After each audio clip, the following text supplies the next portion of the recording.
Are you inspiring to get into a PhD program in IISc Bangalore? If yes, then you may be looking for some way or requirement to get into that same program. So, no worries. Here I'm going to talk about the eligibility criteria and each and every details like what should be the interview procedure, what should be the selection process to get into the highest reputed organization in India for your highest degree. So, hey everyone, this is Ria from Biotechnica. So, today we are going to see a discussion on the topic that is IISc Bangalore top 10 tricks to get a PhD in IISc. So, let's get started with the video. If you see, the very first point over here is minimum eligibility criteria, that is for biological sciences. So you may be belonging to life sciences or biotechnology field. So here we will be seeing related to biological sciences. So if you see, you can apply for all these fields that is available under biological sciences category. The first is biochemistry subject. The second is microbiology and cell biology. Third is molecular reproduction development and genetics. Fourth is molecular biophysics. Fifth is ecological sciences. Sixth is neurosciences. Coming to the very first subject, to here we are going to see the eligibility criteria and also the research area that is focusing in the field of biochemistry.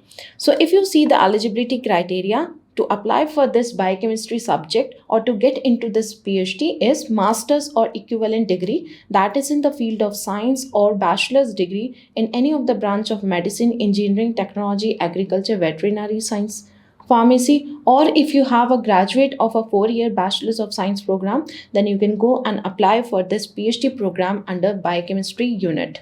And you can see this unit is dealing with research like biochemistry, mole bio, computational biology, that is bioinformatics, cellular transport processes, immunology, parasitology, cell cycle and checkpoints, and also drug discovery. So also it is dealing with drug discovery. So all these fields are included under this biochemistry. If we talk about the next subject that is there, that is microbiology and cell biology, that is MC. If you see the eligibility criteria is somewhat similar to biochemistry, means you should have a master's degree in the field of science. If not, then you can have a bachelor's degree in any of the branch like medicine, engineering, technology, agriculture, veterinary sciences, as well as pharmacy, or if you have a graduate of 4-year bachelor's of science program. And you can see it is dealing with the research areas like regulation in fundamental processes, protein synthesis and mechanism, genetic engineering, biotechnology, microbiology, virology, immunology, cell biology, plant, molecular and developmental biology, cancer biology, and also different disease biology like cardiovascular diseases, etc. So it is dealing with all these different research areas. So if you have interest in all these research field or in any of these research field, then you can apply under microbiology and cell biology section. So this is all about the second subject, that is MC. Coming to the third, that is MD, molecular reproduction development and genetics. Again, the eligibility criteria remains the same, and you can see research area that is related to, you can say, genetics development. So here development, stem cell comes, cancer disease comes, so reproduction, endocrinology. So all these things will be included under this section, that is MD. So you can see that is gene regulation, human genetics, signal transduction, developmental biology, aging in model organisms. We are studying development, right? So we have to study some model organism. That is why if you are having any kind of interest in this area, that is MD, then you can apply where you can get a chance to work in model organisms and you can study some aging processes. So this is all about the third subject, that is MD. Coming to the fourth category, that is molecular biophysics. Now this biophysics subject, it is common to all three subjects like biological sciences, chemical sciences, as well as physical sciences. So this is common to all three subjects where you have to handle and learn about the instrumentation process of different techniques and you can say equipments that is there in the lab. So eligibility criteria, again, it remains the same, and you can see the research area that is focusing on specifically tools and techniques in biology. So this is all about the fourth subject. Coming to the fifth subject, that is ecological sciences. If you are having any kind of interest in evolutionary biology and ecology, then you can go and apply for this ecological sciences where you have similar eligibility criteria as we have seen for the above courses, and you can see the research areas where you can go and work for this ecological as well as evolutionary biology. So this is all about the ecological sciences. Coming to the last field that you have in IISc Bangalore, that is neurosciences. Again, you can see the eligibility criteria remains the same, where you can apply for a research such as neurosystems and neurobiology. So if you're applying under this field, you will be engaged in a project work or research or PhD tenure for this field, that is neurosystems and biology. So this is one of the important criteria, or you can say eligibility requirement, that you should know once you are applying or once you start applying for your PhD program in IISc Bangalore. So here I have mentioned all 6 different fields that is there under biological sciences and where you can apply for your PhD. And here I've also shown the eligibility criteria as well as the research focus of all 6 different units. Coming to the next trick or a way to get in IISc Bangalore, it is national level exams. So if you are applying to in IISc Bangalore, so you should at least have one national level exam, that is NET JRF. So if you are having NET JRF, any of the NET JRF like Joint CSI UGC NET for JRF, UGC NET for JRF, DBT JRF, ICMR JRF, JEST, and BHM as well as Inspire. If you are having any of these NET JRF, then you can apply for this IISc Bangalore, and here you are eligible. And if you are applying for this PhD program, then here you have to select, suppose if you are having any of these fellowship, then you have to select that you are applying through JRF mode. So there will be one option. You have to click that option, that is NET JRF mode. So if you are having any of the JRF, you have to apply through NET JRF mode. And suppose if you are applying through this Inspire scheme, that is DST Inspire. So if you have, if you are a university topper or if you were a class topper, then here you will be getting this Inspire professional letter.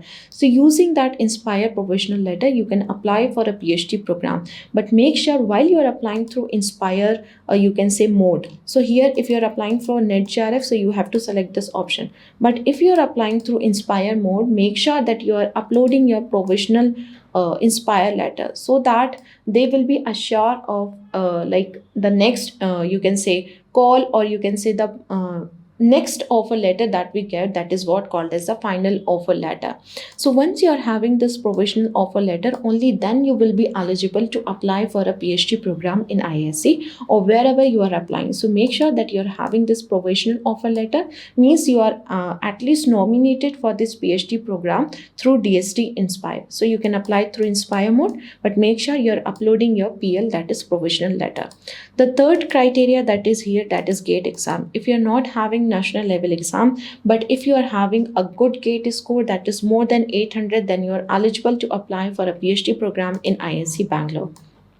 So generally, if you're applying for this PhD program, generally a GATE score of more than 800 is favored. And here I'm talking about general category. So this cutoff is for general category, that is UR candidates, that is more than 800 GATE score is favored, even if in the field of life sciences or biotechnology. And if you see the IISc cutoff for previous year, you will find some year they have preferred 600 GATE score, sometimes it is 700, sometimes it is 800. So it differs year to year, but still if you want to say and if you want to assume any one GATE score, that should be a minimum eligibility criteria. So you have to consider more than 800 GATE score, that is for the general category. And ultimately that there will be a relaxation for reservation like SC, ST, PWD, OBC, EWL. But for general category, you should have more than 800 GATE score. And this cutoff varies for every stream. So this cutoff varies for every stream, whether it is biotechnology, life sciences or other stream, and that too every year. So every year the cutoff will be different. So you have to look for the cutoff, and accordingly you have to apply for your PhD program in IISc Bangalore. And if you have a cutoff more than 800 GATE score, then you are good to go and apply for this PhD program in IISc Bangalore. And suppose if you are having a strong CV in terms of your academic background, in terms of your publication record, if you are having highest you can say qualification, so that time if you are having 750 GATE score also in general category, also you can apply for a PhD program. So sometimes they consider your strong CV, your strong academics, your strong publication background, and all these things will overcome your GATE score. And if you're having only 750 GATE score, still you can apply for a PhD program in IISc Bangalore. So sometimes if you see, you will find some friend of yours, they are selected when they are having 650, 700, 750. So it depends on their CV. What is their CV? What qualifications they are having, and also their publication records. So all this matters, that is going to overcome the GATE score. But if you're not having that qualification publication, so you have to consider the minimum GATE score of more than 800. And if the cutoff varies, then it will be a, you can say, good for you. So ultimately you have to consider this score. So this is all about the third trick or way to get in IISc Bangalore. That is, if you are having a GATE score, you can get a PhD in IISc Bangalore. Fourth, you can see that is academic recommendation. Yes, this is also one of the important thing, because how the supervisor or scientist will be knowing about you? It is only through academic recommendation. Means someone is recommending for you, and who is going to recommend for you? That is project supervisor, professors, dean, HOD of your college or university from where you have pursued your masters. And also if you have engaged in some of the job in biotech industry or any of the industries, so there you can ask to the employers to get this academic recommendation. So if you have done any of the minor training, BSc project or MSc project such as dissertation, so that time you can ask that scientist or that guide to give academic recommendation for you. That is what called as LOR, letters of recommendation. That is regarded as a proof that will going to show that you were good in research and you have done this many things, you have established finding, you were highly dedicated. So this is just a proof to show to the scientist that yeah, you were really good while you were doing your dissertation or while you were doing your previous job. So in IISc, at least 2 to 3 recommendation you should arrange. You need to talk to the project supervisor, you need to talk to everyone, and you have to arrange 2 to 3 recommendations. So it's not like you can talk to one supervisor, he will give you 2 to 3 recommendation. No, it's not like that. 2 to 3 recommendation means it should be different always. One you can take from your project supervisor, one you can take from your HOD of the department from where you were enrolled, you can say in a, you can say MSc. And if you are doing any of the job, then you can ask one recommendation from there, and in this way you will be having 2 to 3 recommendation. And make sure you are asking for recommendation only from those who are knowing you and who were with you, like you were working with them for 6 years, 6 months to 1 year, and only then they will be writing something good for you. So that will create a positive impact for the, you can say, in front of the supervisors of IISc Bangalore. The next is approaching potential supervisor. Yes, this is the, you can say, again one of the important step, that you should approach to the potential supervisors. And here potential supervisors means supervisor under whom you wanted to pursue your PhD. So if you have any of the interest, suppose in microbiology, then you have to see what all scientists are involved in microbiology research in IISc Bangalore, and accordingly you have to search their profile, you have to talk to them, you have to write a mail directly to them stating that you are interested in their lab, you are interested in their work, and you wanted to do that PhD. And if you are doing so, you will be hired for that PhD position under the same lab. And when to do all these things? So here you can do even before the interview or after the interview. Suppose if your interview went well and you were assured that you will be selected for this PhD program, so that time you can mail to them like, I appeared for this IISc Bangalore interview and my interview went well. Now I'm interested in your profile, I'm interested in your lab, so I have visited your profile. So like this you can mention everything. So you can do it after the interview, or if you want you can do it before interview. So before interview, you can write to them that I have applied for this IC program, so I'm eligible to apply, and I have this qualification CSIR and GATE score, and I am eligible, and you can say I'm having interest to work in your lab with you. So in this way, you can mention before interview also. So it's up to you. If you want to mention this and write a mail directly to the scientist before interview, you can write, or you can also write after interview. So you can just directly mail to them, and where you can get mail ID, you can get the mail ID for all these different scientists in IISc Bangalore website. Just you have to visit isc.ac.in website, and there you will get each and every details regarding these faculty members.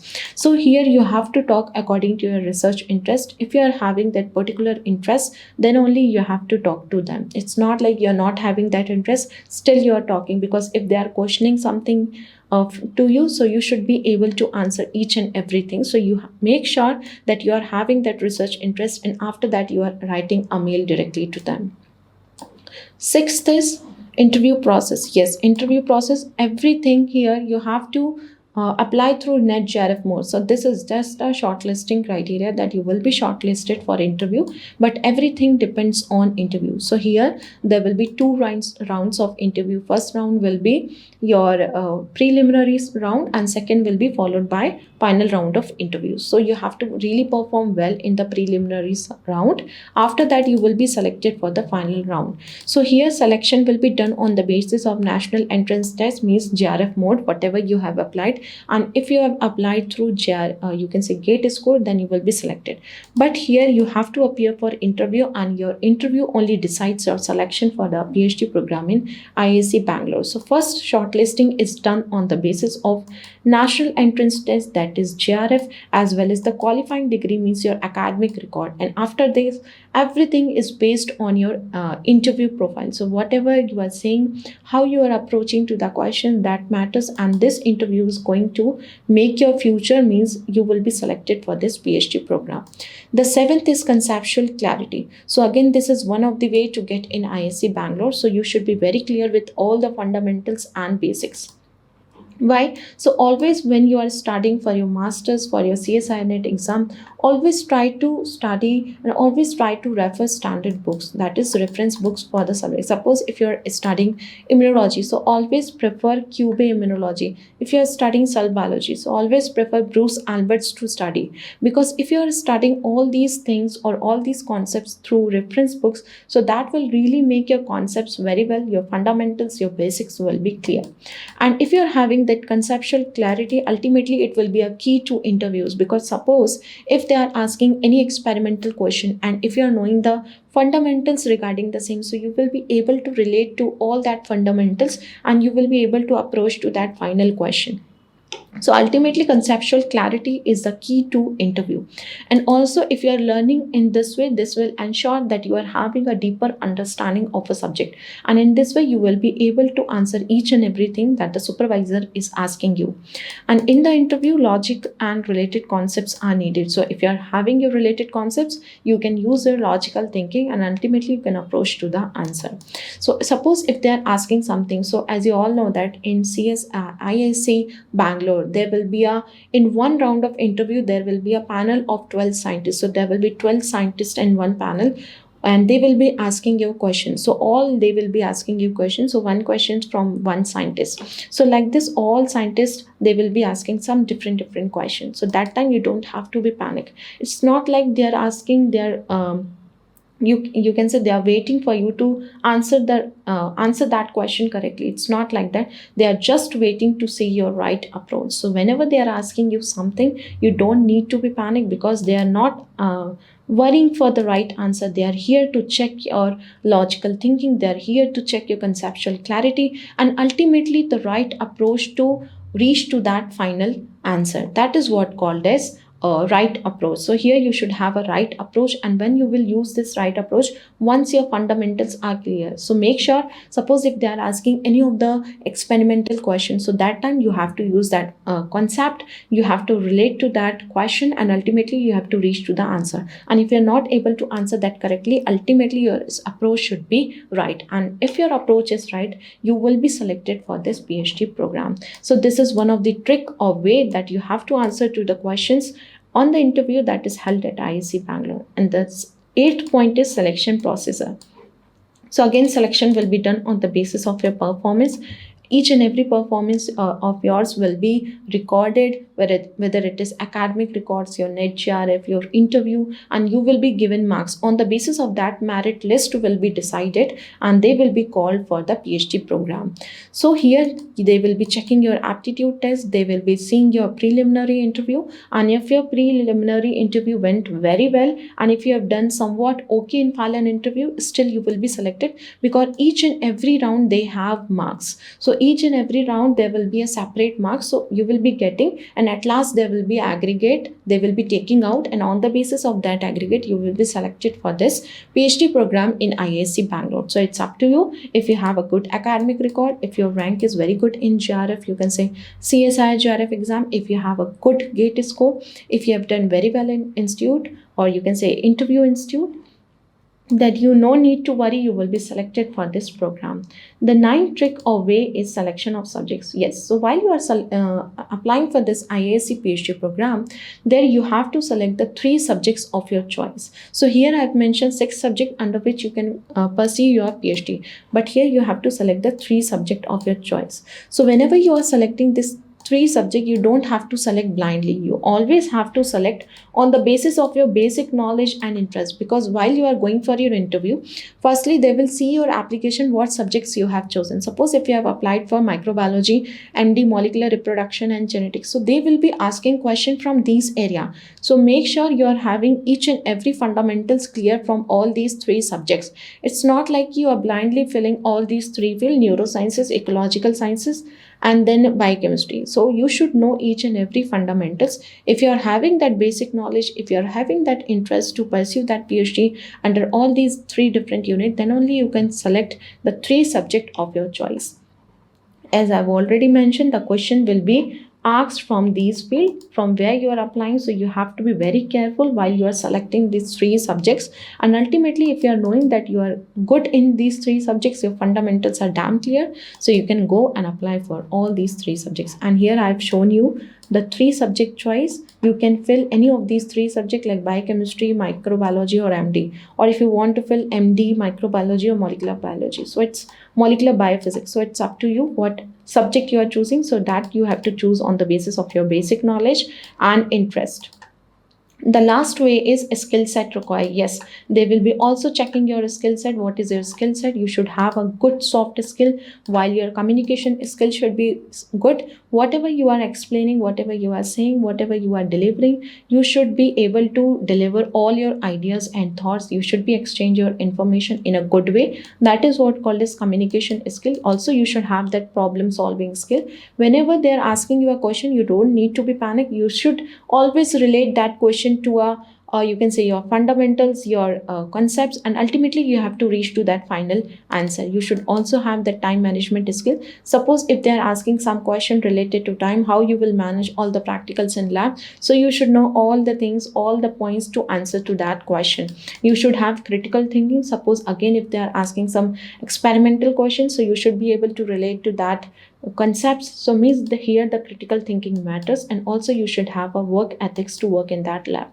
Not only this, you should also have a hard skill. And what do you understand by hard skill? Hard skill means the score related to subjects, like you should have expertise in life sciences and related subjects. Whatever practicals you have done in your bachelor's and master's time, whatever experiments you have conducted during your dissertation, that is master dissertation, if you have done any of the job, you should know the job profile, what you were doing there, what was the motto of that experiment. Each and everything you should be very clear. If you have done something, if you have any experience, you should be very clear with all those things. Dissertation work, you should be very clear what is the bachelor's and master's dissertation work, principal, objective, each and everything. You should know the practical implications and hands-on expertise of the instrument or equipments that you have handled in the past during a bachelor's, master's, or dissertation. So you should know the basic equipments, working principle and use. Suppose if they are asking about phase contrast microscopy, so you should know about the principle and working mechanism of this microscope and what is this used for. If they're asking about SEM, TEM, so similarly you have to prepare for the basic technique. And suppose if they're asking for the general techniques like PCR, so you should never say no to the general techniques such as PCR, ELISA, flow cytometry. So all these things are very basic, and you can say these are more advanced and emerging fields, so you should never say no to all these questions. So here I have discussed about the top 10 ways to get for your PhD program in IISc Bangalore, where we have seen the eligibility criteria, where you have to select the eligibility criteria according to your master's degree, from where you have done, what is your master's degree ultimately. And if you are having national level exam, if you are having a good GATE score, still you are eligible to apply. Always try to take the academic recommendations from your supervisor. You should approach to the potential supervisors of your interest. Also, it depends on the interview process. You should have a conceptual clarity while your interview. Selection procedure will be different. Selection of subject you should take care while you are selecting 3 subjects of your choice. And also the skill set is required to get for your PhD program in one of these reputed institute. So this is all about the topic. So I'm sure those who were aspiring to get for this PhD program in IISc Bangalore, for them the video was highly beneficial and interesting. And if you liked the video, do not forget to like, share and subscribe to our channel, that is Biotechnica. Meet you back again in the next video. Till next time, this is your host Ria. Thank you everyone. Take care. Keep learning.